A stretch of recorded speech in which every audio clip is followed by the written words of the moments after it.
जाने क्या होगा इस देश का, इस दुनिया का क्या होगा।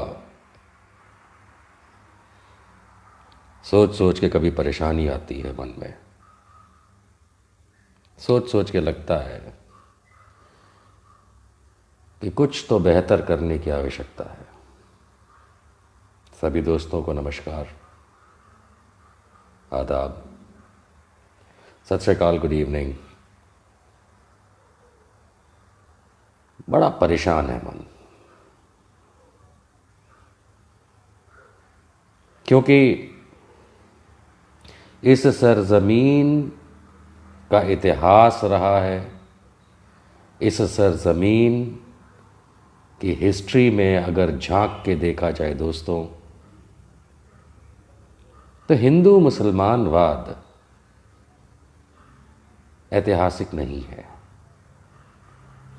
हिंदू मुसलमान प्रेम ऐतिहासिक है। इतिहास को गलत तरीके से पढ़ाया जाता है, अगर इतिहास को गलत तरीके से कुछ लोगों द्वारा दर्शाया जाता है, तो वो बहुत दुखदाई है। मैं ये नहीं समझ पा रहा हूं कि हिंदू मुसलमान करा के हम लोगों के बीच में फूट डालने की कोशिश आखिर किसी को क्या फायदा पहुंचा सकती है, क्या फायदा पहुंचा सकती है। क्योंकि अगर हम इतिहास के पन्नों को सही तरीकों से पढ़ें, अगर तो जैसा आप लोग जानते हैं कि टीपू सुल्तान, जिसको लेके ये कुछ नए इतिहासकार आए हैं संघ के, जो गलत सलत सिखाते हैं, लेकिन हकीकत तो ये है कि जब मराठाओं ने श्रृंगेरी मठ को तहस नहस कर दिया था, तोड़ दिया था, उसके बाद वो टीपू सुल्तान ही थे जिन्होंने श्रृंगेरी मठ को दोबारा बनाया था, और वो श्रृंगेरी मठ हिंदुओं का था। तो मराठा कौन थे? यानी उस समय भी, टीपू सुल्तान के ज़माने में भी हिंदू मुसलमान प्रेम था। वो बात और थी कि एक राजा जब दूसरे राजा के यहाँ चढ़ाई करता था, तो उसके मंदिर को या जो भी स्थल होता था पूजा को, उसको वो तोड़ता था। पुरानी बात है, बहुत से उदाहरण। छत्रपति शिवाजी महाराज को इतना बड़ा हिंदू सम्राट बताया गया है, लेकिन उनके 11 जनरल हुआ करते थे। आर्मी और उनकी नेवी जो थी छत्रपति शिवाजी महाराज की, उसमें टोटल 11 जनरल थे, जिसमें से 4 मुसलमान थे। तो अगर छत्रपति शिवाजी महाराज की आर्मी और नेवी में जनरल, जिसको कहते हैं सिपह सलार, वो अगर 4 मुसलमान थे, तो मतलब वहाँ भी हिंदू मुसलमानवाद नहीं था। इसी तरीके से अगर इस सरजमीन के इतिहास को और अच्छे से खंगाल के समझ पाएंगे, तो आप राजस्थान आइए, आप मुगल बादशाहों के समय पे आइए, तो आपको ये जानकारी अचंभा करेगी, अचंभित करेगी कि ज़्यादातर जो मुगल शासक रहे, मुगल राजा रहे इस देश में, इस ज़मीन पे, उनमें बहुत सारे मुगल राजा ऐसे थे जिनकी माएँ हिंदू थी। अब ये तो बेवकूफ़ानापन है, कोई लव जिहाद वगैरह बोलता है, लेकिन मेरे ख्याल से तो ये प्रेम का सबब था कि मुगल और यहाँ के हिंदू राजाओं के बीच में प्रेम था। तभी तो जयपुर के सवाई मान सिंह नवरत्न थे अकबर के। कितने सारे रजवाड़े हुए राजा जो मुगलों के साथ मिलके इस ज़मीन पे खुशी खुशी ज़िंदगी बसर करते थे। माना कि वो आपस में ब्याह कराते थे अपनी बहनों का या बेटियों का, तो वो तो एक प्रेम का संकेत है, वो कोई दुश्मनी का संकेत तो नहीं है।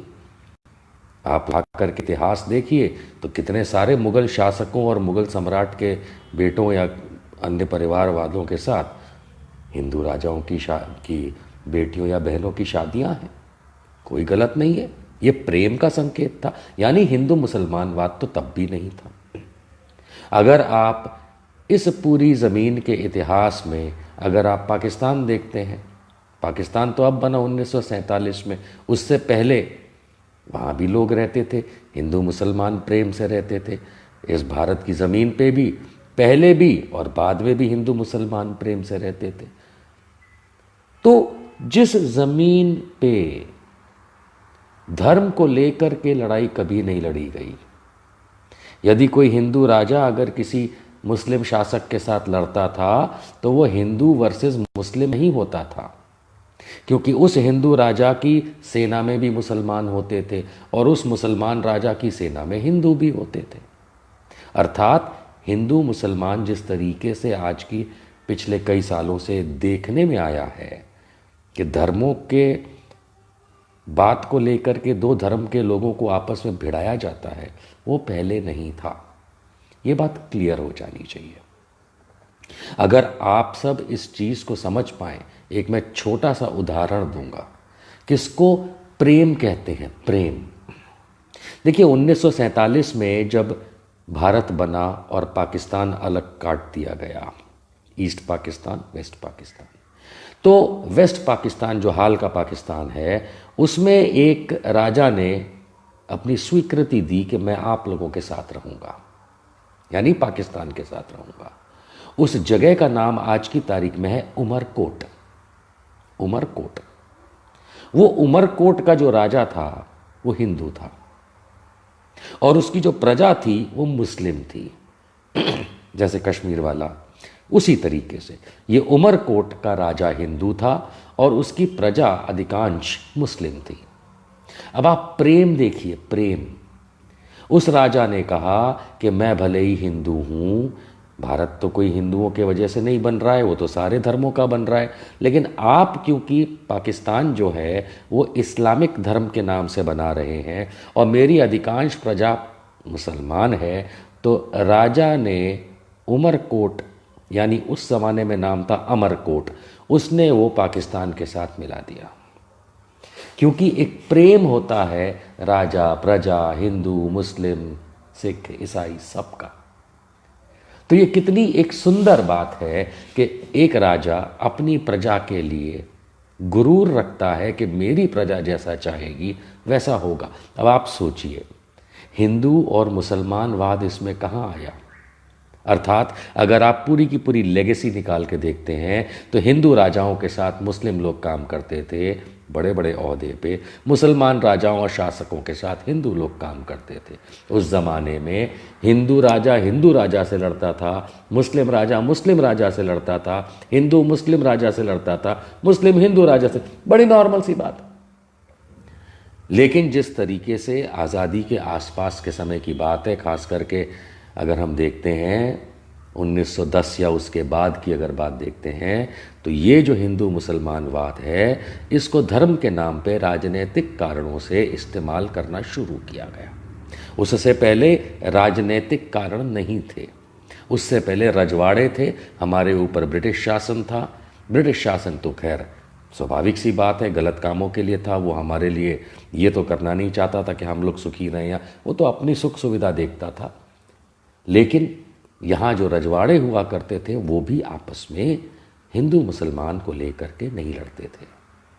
मैं आपको एक याद दिला दूँ, जैसे 1857 की क्रांति जिसको कहा जाता है, इस देश का इतिहास है, इस ज़मीन का इतिहास है। 1857 की क्रांति बहादुर शाह जफ़र के हाथों आगे बढ़ी थी। और मान के चलिए, अगर आप इतिहास के पन्ने उठा के देखेंगे तो बहादुर शाह जफ़र के अड़ोस पड़ोस के जितने भी रजवाड़े थे वो आपस में लड़ते ही मरते थे। और जब बहादुर शाह जफ़र ने उनको इनवाइट किया कि आइए हम लोग अंग्रेज़ों के खिलाफ मातृभूमि के लिए लड़ाई लड़ते हैं, तो ये रजवाड़े हिंदू मुस्लिम सारे जो भी थे, इन्होंने कहा हम आपके साथ क्यों लड़ें, हमें लड़ना होगा तो लड़ लिया जाएगा, देख लिया जाएगा। लेकिन अंततः वो बहादुर शाह जफ़र के हाथ के नीचे लड़े। झांसी की रानी को जो आप इतना हम सब सम्मान देते हैं, वो बहादुर शाह जफ़र के ज़माने की ही 1857 की क्रांति को हम याद करते हैं। सुप्रीम लीडर मुसलमान था बहादुर शाह जफ़र, और प्यार से हम याद करते हैं उस वीरांगना को जिसका नाम है झांसी की रानी लक्ष्मीबाई। कहाँ था हिंदू मुसलमानवाद? नहीं था हिंदू मुसलमानवाद। बहुत छोटी सी बात में समझने की कोशिश करिए, नहीं था हिंदू मुसलमानवाद। ये जो राजनीतिकरण हुआ है हिंदू मुसलमानवाद का, ये जनसंघ ने किया है। मैं मानता हूं कि जनसंघ से भी पहले इस देश में जब अंग्रेज का शासन था, उस समय हिंदू महासभा थी। हिंदू महासभा नाम की एक राजनीतिक पार्टी थी, जो अभी कुछ 30-40 साल पहले ही जिसको भारत में बैन किया गया है। ये योगी आदित्यनाथ और उनके स्पिरिचुअल फादर महंत अवैधनाथ और उनके स्पिरिचुअल फादर महंत दिग्विजयनाथ, ये सब वही थे, वो सब हिंदू महासभा वाले थे। उसी तरीके से हम लोग बड़ा नाम सुनते हैं मुस्लिम लीग। वो मुस्लिम लीग भी स्वाभाविक सी बात है मुसलमानों को लेके ही बनाई गई थी और मुसलमानों के काम के लिए थी, जैसे हिंदू महासभा थी। और तीसरी बड़ी पार्टी थी इंडियन नेशनल कांग्रेस, जिसको हम कांग्रेस के नाम से जानते हैं। आप ये मान के चलिए कि सेक्युलरवाद के खिलाफ चलने के लिए राजनीति का इस्तेमाल कैसे होता है। जब अंग्रेज का यहाँ पे शासन था 1935 के आसपास, जब बंगाल और पंजाब सिंध वगैरह के जो प्रोविंस थे, तब स्टेट नहीं कहलाते थे जैसे आज की तारीख में राज्य कहलाते, तब प्रोविंस कहलाते थे। बड़े बड़े प्रोविंस थे, जैसे उत्तर प्रदेश ये नॉर्दर्न प्रोविंस था, मध्य प्रदेश सेंट्रल प्रोविंस था। इनके नाम फिर आज़ादी के बाद हमने इस तरीके से बदल लिए। तो उसी तरीके से बंगाल में मुस्लिम लीग और हिंदू महासभा मिल के वहाँ की सरकार चलाते थे अंग्रेज़ों के नीचे, उस बंगाल में। इसी तरीके से पंजाब सिंध की तरफ भी आप ये मान के चलिए कि जैसे बंगाल में बड़े फेमस हुए वहाँ से श्यामा प्रसाद मुखर्जी, जिनका नाम लेके भारतीय जनता पार्टी रोज़ ढोल पीटती है, अपना आइडियोलॉग मानती है, वो हिंदू महासभा में थे। उस हिंदू महासभा में जिसके वीडी सावरकर प्रणेता थे, जनेता थे, उसके दूसरे अध्यक्ष श्यामा प्रसाद मुखर्जी थे, जो आगे चल के जवाहरलाल नेहरू की पहली सरकार, भारत सरकार जो थी इंडिपेंडेंट इंडिया की, उसमें महात्मा गांधी के कहने पे उनको भी लिया गया। क्योंकि महात्मा गांधी ने तब जवाहरलाल नेहरू को कहा था, कांग्रेस भले ही जीती है सारी की सारी सीटें या जितनी भी सारी सीटें, लेकिन भैया तुम सबको साथ में लेके चलो। ये था प्रेम। इसलिए श्यामा प्रसाद मुखर्जी को जवाहरलाल नेहरू ने पहला भारत का कॉमर्स एंड इंडस्ट्रीज मिनिस्टर बनाया था, जबकि वो कांग्रेस के नहीं थे। ये प्रेम को समझने के लिए मैं इसलिए समझा रहा हूँ, क्योंकि जब अंग्रेज शासन यहाँ पे था, तब बंगाल में यही श्यामा प्रसाद मुखर्जी यानी हिंदू महासभा और मुस्लिम लीग एक साथ थे, ताकि वो कांग्रेस को हरा सकें और कांग्रेस को कमज़ोर रख सकें। लेकिन ऐसा वो कर नहीं पाए, क्योंकि इस देश की जनता उस समय भी हिंदू मुसलमानवाद को नहीं एक्सेप्ट करती थी। इसीलिए तो कांग्रेस को सबसे ज़्यादा सीटें मिली थी 1935 के कॉन्स्टिट्यूंट असेंबली इलेक्शन में, और उसके बाद भी मिलते रहे, क्योंकि इस देश के अंदर हिंदू मुसलमानवाद जिस तरीके से आपको दिखाया जाता है ऐसा नहीं था। हिंदू महासभा का एक ही काम था माफ़ कीजिएगा, हिंदू महासभा का एक ही काम था कि हिंदुओं को बरगलाना। मुस्लिम लीग का एक ही काम था मुसलमानों को बरगलाना। बेसिकली तो यही निकल के आता है। जबकि इस ज़मीन के ऊपर सेक्युलरिज्म कोई कल पैदा नहीं हुआ। सेक्युलरिज्म कोई अंग्रेज़ों के जाने के बाद और भारत पहली बार 1947 में बनने के बाद पैदा नहीं हुआ। सेक्युलरिज्म तो यहाँ पे सालों साल से है। जैसा मैंने आपको शुरुआत में बताया कि हिंदू राजा के पास मुसलमान सेनापति होते थे, मुसलमान राजा के पास हिंदू सेनापति होते थे, प्रजा आपस में मिलजुल के रहती थी। इसी को तो सेक्युलरिज्म कहते हैं। एक राजा नहीं मिलेगा आपको, एक राजा, चाहे वो मुस्लिम राजा हो चाहे वो हिंदू राजा हो। मैं चैलेंज देता हूँ, एक राजा आप ऐसा नहीं निकाल पाएंगे जो ये आप दिखा पाएँ कि हिंदू राजा था तो उसने मुसलमानों पे, अपने जो उसके राजपाट में रहते थे उन मुसलमानों पे कोई खास जुल्म किए हो अलग, या उनको ये कहा हो कि तुम पे ज़्यादा टैक्स लगेगा, नो, या उनको ये कहा हो कि नहीं तुम अपनी पूजा अर्चना मस्जिद में या कहीं जाके नहीं कर सकते, तुम तो खाली हिंदुओं के जैसे बन के रहोगे, नहीं। इसी तरीके से एक भी ऐसा मुस्लिम शासक आप नहीं बता सकते मुझे, निकाल लीजिए इतिहास, एक भी आपको ऐसा मुस्लिम शासक नहीं मिलेगा जिसने कहा हो कि हिंदू तुम तो मंदिर जा ही नहीं सकते, तुम अपनी पूजा अर्चना नहीं कर सकते, तुमको क्योंकि मैं मुसलमान राजा हूं तो तुम्हें ज़्यादा लगान देना पड़ेगा और मुसलमानों को बोला तुम्हें कम लगान देना पड़ेगा। ना कभी किसी हिंदू राजा ने यह कहा कि तुम तो मुसलमान हो मेरे, तुम सेनापति या मंत्री नहीं बन सकते। ना कभी हिंदू राजा ने यह कहा कि तुम मुसलमान हो इसलिए तुम मेरे सेनापति या मंत्री नहीं बन सकते। ऐसा नहीं था।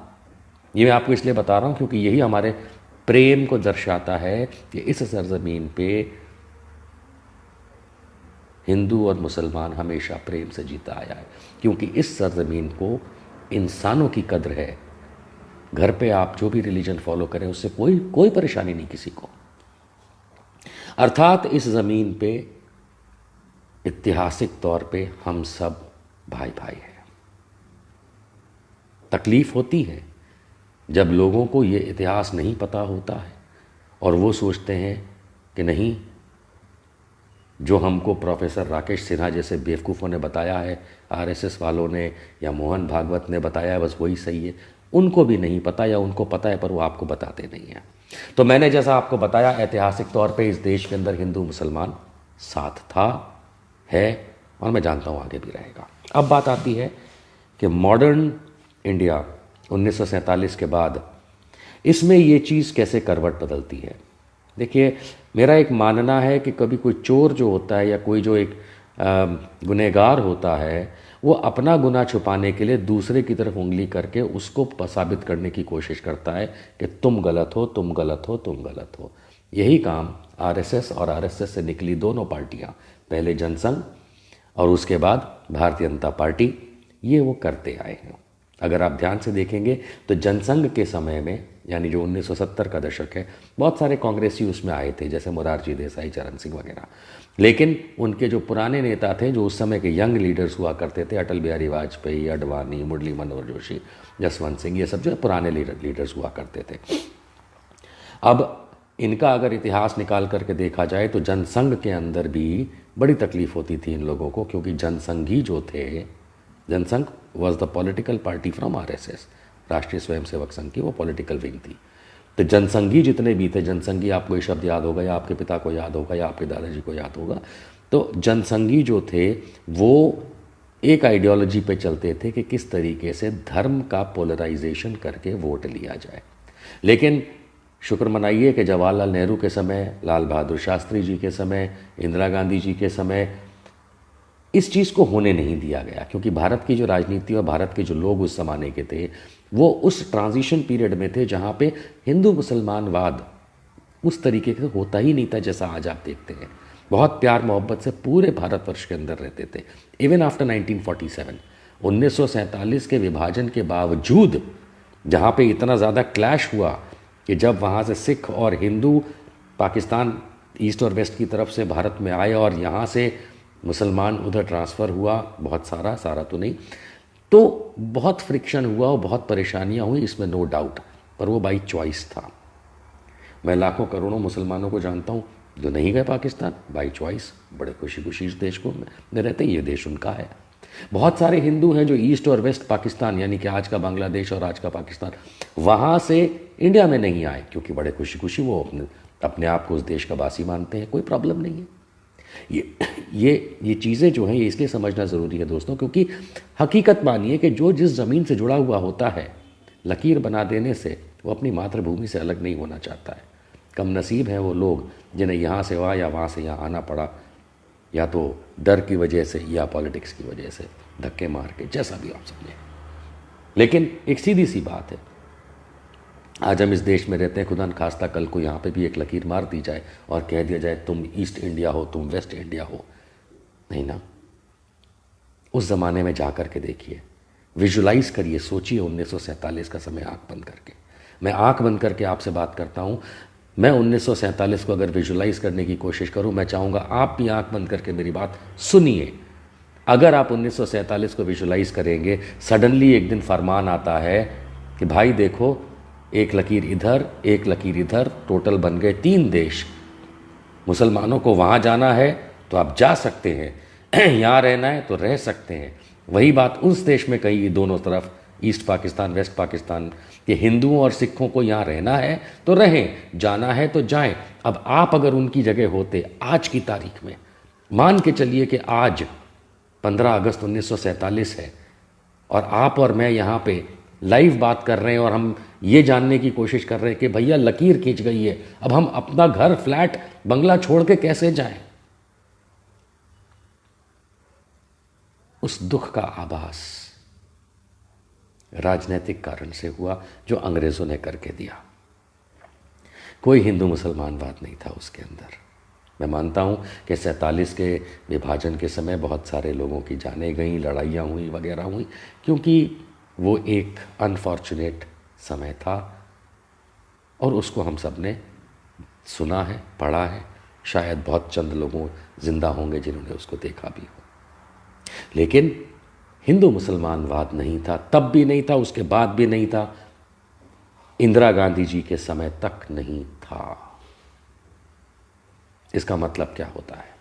इसका मतलब ये होता है कि जनसंघियों ने जिस तरीके से हिंदूवाद को करने की कोशिश करी, और मैं आपको बता दूं, इतिहास खंगाल के देखिएगा, अटल बिहारी वाजपेयी और अडवाणी जैसे लोगों ने जब ये जनसंघ में थे, Atal Bihari Vajpayee was the foreign minister of India in the government of Morarji Desai and Charan Singh. तो उस जनसंघ में भी दो भाग थे, old school of thought and new school of thought.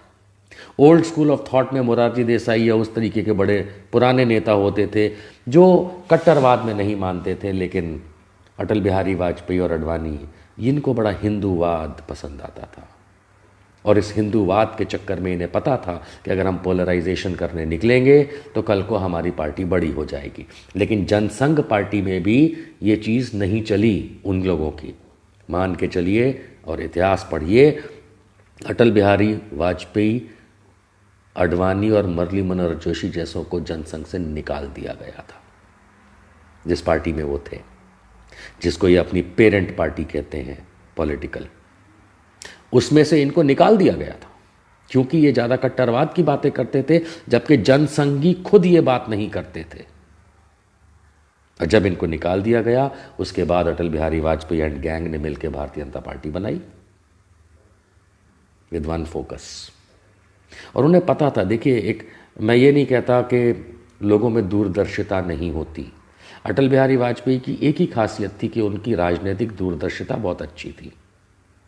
सिर्फ एक ही बात अच्छी थी, काम तो उन्होंने भी कुछ नहीं किया, ढेला का काम नहीं किया, लेकिन उनकी राजनीतिक दूरदर्शिता बहुत अच्छी थी। उन्हें पता था कि हिंदूवाद के नाम पे अगर इस देश के अंदर, हिंदू महासभा से सीखा था उन्होंने कि हिंदूवाद के नाम पे अटल बिहारी वाजपेयी और अडवाणी ने ये सोचा और करके भी दिखाया कि हिंदूवाद के नाम पे अगर हम पोलराइजेशन करेंगे तो आप और मेरे जैसे 90% जो बेवकूफ़ हैं, जिनके पास IQ नहीं है, अकल नहीं है और सिर्फ किसी के कहने पे रास्ता पकड़ के चल देते हैं, वो उनके वोटर बन जाएंगे।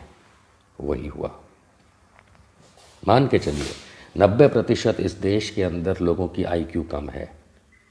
मेरा देश है, मैं जानता हूँ, इसको कहने का कोई गुरेज नहीं है। उस 90% में मैं भी हो सकता हूँ, लेकिन 90% अंदाजन लोग इस देश में लो इंटेलिजेंट क्वेश्चंड, लो IQ वाले हैं और इसीलिए किसी के भी कह देने से वो बहकावे में आके चल देते हैं।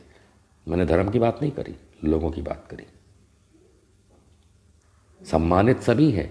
राजनीतिक पार्टियां कहते हैं कि भाई आप बहुत इंपॉर्टेंट हैं उनके लिए, क्योंकि आपका वोट जो है बहुत इंपॉर्टेंट है। बस इसीलिए वो आपका सम्मान करते हैं उन दिनों के लिए। आपके वोट के लिए वो आपको सर पे बिठाते हैं और जैसे ही आपका वोट मिलता है आपको जूती के नीचे डाल देते हैं।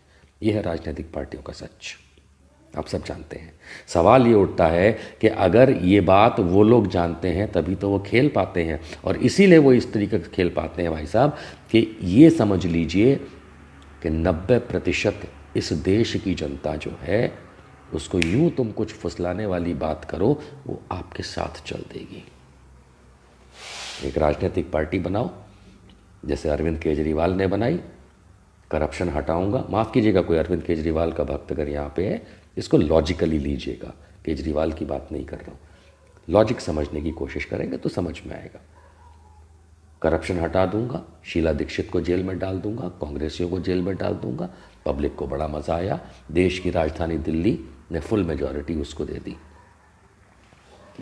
करप्शन नहीं हटा, शीला दीक्षित जेल नहीं गई, एक कांग्रेसी जेल नहीं गया, गए तो उसी के लोग गए। कभी क्या वो राशन कार्ड वाला केस था, याद है, संदीप कुमार, उस टाइप के लोग जेल गए।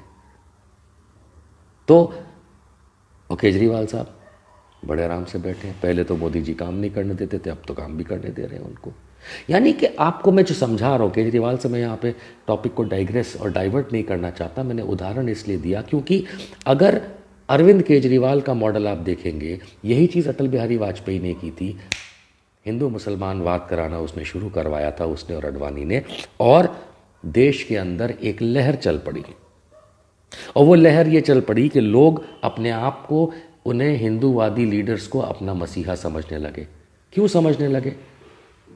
वो इसलिए, ऐसा नहीं था कि पहले हिंदूवादी लोग नहीं थे। मान के चलिए जवाहरलाल नेहरू, सुना है जवाहरलाल नेहरू? 14 साल इस देश के प्रधानमंत्री रहे। कितने साल? 14 साल। 14 साल। अगर आपको अलग नज़रिए से मैं समझाना चाहूँ, शायद कोई कांग्रेस के लोग बुरा भी मान जाएंगे मेरी बात का, लेकिन मैं आपको बताऊं उनका पूरा नाम क्या था दोस्तों? पंडित जवाहरलाल नेहरू। कितने लोग अपने नाम के आगे पंडित लिखते हैं? वो तो अपने आप को आइडेंटिफाई करते थे कि मैं पंडित हूं, है ना? उससे बड़ा वो ब्राह्मण थे। 14 साल ब्राह्मण प्रधानमंत्री, वो भी पहला। पंडित से नाम से अपने आप को आइडेंटिफाई कराते थे। तो ऐसा नहीं है कि लोग अलग तरीके से समझते हैं, लेकिन बात मान करके ये हमको समझना पड़ेगा कि जब हिंदू मुसलमान वाद करने की बात आती है तो जनसंघियों में जब ये अटल बिहारी वाजपेयी और ये अडवाणी ने हिंदू मुसलमान वाद करने की शुरुआत करी थी 1977 के आसपास, तो उनको भी निकाल के फेंक दिया गया था जनसंघ के द्वारा। इसलिए भारतीय जनता पार्टी बनाई और भारतीय जनता पार्टी ने एक फोकस पैदा किया, और वो फोकस सिर्फ इतना था कि हिंदुओं को लेकर के अपीजमेंट खुद करो और ये कहो कि कांग्रेस करती है मुसलमानों का अपीजमेंट। तो ये जो हिंदुओं का अपीजमेंट करना इन्होंने शुरू किया, उन्हें पता था ये जो 90% हमारी जनसंख्या है देश की, लो IQ है, बहुत जल्दी से बात मान जाएगी। पूरी की पूरी तो नहीं मानती, लेकिन जितना परसेंटेज चाहिए 25-30%, वो बड़े आराम से मान जाती है। आज की तारीख में आप सड़क पे जा करके देखिए, जय श्री राम का नारा लगाते हैं ऐसे बेवकूफ़ की तरह, क्योंकि उनको नारा लगाना ही नहीं आता। जय सिया राम होता है, उसकी जगह जय श्री राम लगाते हैं, उस चीज़ को वो करते हैं। तो लो IQ जो है, ये सबसे बड़ा खेल है। इसीलिए हमको गरीब रखा जाता है, हमको भूखा रखा जाता है, क्योंकि भूखे पेट आप विरोध नहीं कर सकते, और अक्लमंद होंगे तो आप समझ नहीं सकते। तो जब आप समझ नहीं सकते तो आप बेवकूफ़ों की भी बात मान जाओगे, और भूखे हो तो चुपचाप घर जाके सो जाओगे। यही पॉलिसी होती है फासिज्म की। भूखा रखो, कमज़ोर रखो, हैंड टू माउथ रखो, अनपढ़ रखो, गरीब रखो। कितने रिक्शे वाले हैं जो इस समय बाहर जा करके आप बात करके देखिए, आप जिस शहर से भी, छोटे शहर बड़े शहर से होंगे, आपके आसपास रिक्शे वाला तो होगा। आप रिक्शे वाले को खाली पूछिए। मैं उदाहरण देता हूँ ग्वालियर का। मैं कुछ महीने पहले ग्वालियर में था, और वहाँ पे जो ये बाई इलेक्शंस होने वाले थे, उसमें उसको स्टडी करने गया था, मध्य प्रदेश के बाई इलेक्शंस को। तो ग्वालियर शहर के अंदर मैंने एक रिक्शे वाला, मैंने जानबूझ के अपनी कार पार्क करी और रिक्शे में बैठ करके गया। मैंने रिक्शे वाले को पूछा कि भाई साहब यहाँ क्या होने वाला है? क्या बीजेपी फिर से अपना परचम लहराएगी या कांग्रेस लहराएगी? क्या होगा यहाँ पे इन बाई इलेक्शंस में? भाई साहब उसने पता है क्या बोला? उसने कहा जनाब हमें कुछ नहीं पता, हमारे तो घर पे आके जो शाम को बोलेगा हम कल सुबह जाके वोट डाल देंगे। आप ये मान के चलिए, क्योंकि वो लोग सब अनफॉर्चुनेट। उसने खुद ने बोला कि हमारे पास इतनी समझ थोड़ी ना है। वो रिक्शा चलाता है, सड़क पे रिक्शा चलाने वाला और मैं एक कार चलाने वाला, सड़क पे हम दोनों का दिमाग सेम होना चाहिए। लेकिन जब राजनीति की बात आती है, जब खाने पीने की बात आती है, परिवार चलाने की बात आती है, जीवन जीने की बात आती है, वो रिक्शे वाला, उसका भी ड्राइविंग सेंस उतना ही है जितना मेरा कार चलाते पे है, लेकिन आम जिंदगी जीते पे वो खुद मानता है कि मेरा IQ कम है। यानी जो आके कल रात को बहला देगा, परसों में जाके वोट डाल दूंगा। यही चीज़ भारतीय जनता पार्टी ने अटल बिहारी वाजपेयी के समय से शुरू करी। और उन्हें चाहिए था क्या? उन्हें यह नहीं चाहिए था कि सारे हिंदू उनके साथ आ जाएं, कतई नहीं चाहिए था। उनको सिर्फ इतना चाहिए था कि एक, मान लीजिए कि कॉन्स्टिट्यूएंसी है, जैसे आप सीट कहते हैं, ये किसी भी इलेक्शन के लिए कोई सीट है, चाहे मेंबर ऑफ पार्लियामेंट की हो, चाहे असेंबली की हो, चाहे कॉरपोरेशन की हो, चाहे पंचायत की हो, चाहे एक सीट पे मान लीजिए कि अगर मेंबर ऑफ पार्लियामेंट की बात कर लेते हैं कि संसद किसी सीट का एवरेज वोटर साइज 10 लाख लोगों का है। तो हम इस देश में ये भी जानते हैं कि हमारे पास 10 तो पार्टियां होती हैं इलेक्शन लड़ने के लिए, इंडिपेंडेंट्स मिला करके। अब उस 10 लाख वोट में से मान के चलिए कि सिर्फ 6 लाख लोग वोट करने जाते हैं एवरेज, यानी 4 लाख लोग तो वोट करने जाते ही नहीं है। तो 6 लाख वोटर में से जीतने के लिए आपको कितने चाहिए? अब आप कहेंगे साहब हमको 6 लाख में से 3 लाख चाहिए जीतने के लिए। नो, ये आप समझ लीजिए कि कम से कम 3 बड़े कंटेंडर तो हर जगह होते हैं। कोई बीजेपी का होगा, कोई कांग्रेस का होगा, कोई जनता दल का होगा, कोई सीपीआई का होगा, जो किसी भी पार्टी का, नहीं तो कोई ना कोई इंडिपेंडेंट नेता होगा जो बड़ा होगा। यानी कि कई सारे लोग मिलकर के जब इलेक्शन लड़ते हैं तो वोटर डिवाइड होता है। तो यदि 6 लाख लोग भी वोट डालने गए और आपको अगर 2.5 लाख वोट भी मिल गए तो आप जीत जाएंगे, क्योंकि बाकी लोग आपका वोट डिवीजन हो जाएगा। उदाहरण के तौर पे भारतीय जनता पार्टी को 2.5 लाख वोट मिल गए, कांग्रेस को 2 लाख वोट मिल गए, समाजवादी पार्टी को 50,000 मिल गए, खाली उदाहरण दे रहा हूं, कम्युनिस्ट को 20,000 मिल गए, इंडिपेंडेंट को 30,000 मिल गए, लो जी 6 लाख खत्म हो गए। तो भारतीय जनता पार्टी ने ये जो हिंदू मुसलमानवाद किया है इस देश के अंदर अटल बिहारी वाजपेयी के समय से, वो इसलिए किया है क्योंकि सिर्फ वो 25% वोट चाहिए, और क्योंकि भारत में हिंदुओं की संख्या है, हम सब जानते हैं 80% यहाँ पे हिंदू प्रजा है कहने के लिए। लेकिन उस हिंदू प्रजा में से अगर आप बॉल पार्क एक एवरेज सीट का निकालेंगे, कुछ मुस्लिम बहुल होती, कुछ हिंदू बहुल होती, पर मीन एवरेज निकालेंगे तो मीन एवरेज में आपको मालूम चलेगा कि यही हिंदू मुस्लिम का परसेंटेज वहाँ भी आता है कि किसी भी सीट में 80% हिंदू होगा मान लीजिए। लेकिन हर हिंदू बीजेपी को वोट नहीं करता, बिल्कुल नहीं करता। ज्यादातर हिंदू तो करता ही नहीं है बीजेपी को वोट, ये मान के चलिए ज्यादातर हिंदू नहीं करता, 25-26% करता है।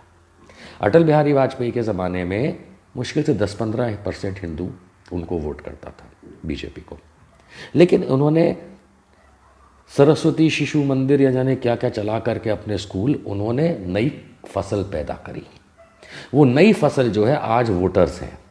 तो स्वाभाविक है कि जो आरएसएस के स्कूल्स में से निकले, शाखाओं में से नहीं, स्कूलों में से जो निकले हैं, शिशु विहार जो उनके सरस्वती शिशु विहार वगैरह है, उसमें से जो बच्चे आज से 30-40 साल पहले पढ़ते थे वो आज मेरी और आपकी उम्र के होंगे, अधिकांश की, हमारे भी बच्चे होंगे। तो हम जो ये वोटर सो कॉल्ड उनके स्कूल से निकले हुए, मैं तो नहीं, जो स्कूल से निकले हुए लोग हैं वो स्वाभाविक है उन्हीं के पट्टी पढ़ाए हुए पे चलेंगे तो उन्हीं को वोट करेंगे। इस बात को समझते हुए उनका वोट परसेंटेज बढ़ गया। वो जो 15% के आसपास सो कॉल्ड हिंदू उनको वोट करता था, अब वो 25% के आसपास हो गया। अटल बिहारी वाजपेयी के ज़माने में हिंदूवाद जो था वो सॉफ्ट था। अटल बिहारी वाजपेयी थे बहुत खतरनाक, 2002 उन्होंने ही करवाया था। मोदी तो ऐसे ही बैठा, मोदी तो बिठाया गया था करने के लिए, सारा का सारा माइंड गेम और प्लानिंग तो अटल बिहारी वाजपेयी करा। तो वो उन्होंने ट्रायल मारा और उससे हिंदूवाद चला। अंत में 2004 में जब उनकी हार हुई, उस 2004 में उनकी जो हार हुई है अटल बिहारी वाजपेयी सरकार की, वो डेवलपमेंट और शाइनिंग इंडिया वगैरह की वजह से नहीं थी, लेकिन वो सॉफ्ट हिंदुत्व वाला उनका जो प्रोजेक्शन था, इस वजह से हारे थे। इस बात को सीखते हुए भारतीय जनता पार्टी ने कट्टरवाद पे आने की कोशिश करी। उस कट्टरवाद के लिए उनको चेहरे चाहिए थे। कैसे चेहरे? जिनके आगे ना पीछे कोई। मोदी ले गया। मोदी ने गुजरात में कट्टरवाद किया, उसके बाद अभी देश में कट्टरवाद चल रहा है। इस बदौलत क्या होता है, वो जो मैंने आपको समझाया ना 25% वोट हर कॉन्स्टिट्यूएंसी में से वो बीजेपी को चला जाता है, और ऑपोजिशन पार्टीज जो कहलाती हैं वो बाकी का वोट अपना खेलती रहती हैं, किसी को 20%, किसी को 18%, 14%, 13%, 2%, 6% चलता रहता है। उसमें बाकी के वोट खप जाते हैं और वो 25% पे जीत जाता है। यानी कि जहां 100 रुपये में 25 रुपये उसको मिलते हैं तो वो जीत जाता है, और 75 रुपये जो है यानी 75% वोट जो है वो चारों तरफ मार्केट में हम और आप बैठ के सोचते रहते हैं कहाँ गधे के बच्चे जीत गए, यही सोचते हैं। और जब वो 25% लोग जीत जाते हैं तो आप लोग डर जाते हैं, क्योंकि स्वाभाविक सी बात है, सरकार उनकी बन जाती है, पुलिस उनके पास है, प्रशासन उनके पास है, कोर्ट नहीं, पर कोर्ट में जो सरकारी वकील हैं वो उनके पास है। तो ये सब मिल मिला के ये होता है कि आपको पकड़ के जेल में डाल देंगे। अब आप कितने दिन परेशान होंगे? हो गई भारत माता की जय आपकी, वहीं ख़त्म हो जाते हैं आप। तो ये जो मैं आपको समझाने की कोशिश कर रहा हूँ कि जो हिंदू मुसलमानवाद है, ये हिंदू मुसलमानवाद इस तरीके से इन्होंने आगे बढ़ाया। अब हम इसको थोड़ा सा 2 कदम आगे समझने की कोशिश करते हैं कि इसमें मैंने ये क्यों कहा कि अर्नब जैसे लोग और मोदी जैसे लोग जो हैं ये हिंदू मुसलमान की लड़ाई करवाते हैं। क्योंकि देखिए, अभी मैंने आपको पॉलिटिकल फ्रंट में बताया कि पॉलिटिकल फ्रंट जो है उसके हिसाब से भारतीय जनता पार्टी वगैरह जो है और इनके जो नेतागण जो हैं, ऐसा नहीं कि ये लोग इंसान नहीं है, इंसान है। कैलाश विजयवर्गीय मध्य प्रदेश का जो है इंसान है, इंदौर का अच्छा इंसान होगा, लेकिन जब राजनीतिक काम करेगा तो फिर उसका दिमाग जो है वो राजनीतिक चलेगा। और भारतीय जनता पार्टी की, मतलब मैं किसी की तारीफ नहीं कर रहा, मैं खाली बता रहा हूँ कि वो उस हिसाब से हिंदू मुसलमानवाद करवाएगा ताकि उनका जो बेसिक फंडामेंटल थंब रूल जिसको कहते हैं, राइट एंड थंब रूल, कि भाई किसी भी तरीके से 25% वोट चाहिए। जैसा मैंने आपको बताया 90% हम लोग तो लो IQ हैं, उसमें 25% मिलना कौन सी बड़ी बात है? कोई बड़ी बात नहीं है। उसमें भी उनके शिशु विहार से निकले जो थोड़े बहुत बच्चे हैं वो भी बड़े हो गए तो वो भी ऐड हो जाते हैं, तो 25 + 2 27% उनको वोट मिल जाता है। हम ये सोचते हैं कि ये लोग इस तरीके का काम करते हैं तो क्या इससे देश टूट जाएगा? नहीं साहब, देश नहीं टूटेगा। देश इसलिए नहीं टूटेगा क्योंकि देश की जेनेटिक्स के अंदर हिंदू मुस्लिम प्रेम है। उस प्रेम को हड़काने और खड़काने और बिगाड़ने की कोशिश जो भारतीय जनता पार्टी करती है, उन्हें कर लेने दीजिए। आप अपना हौसला मत खोइए।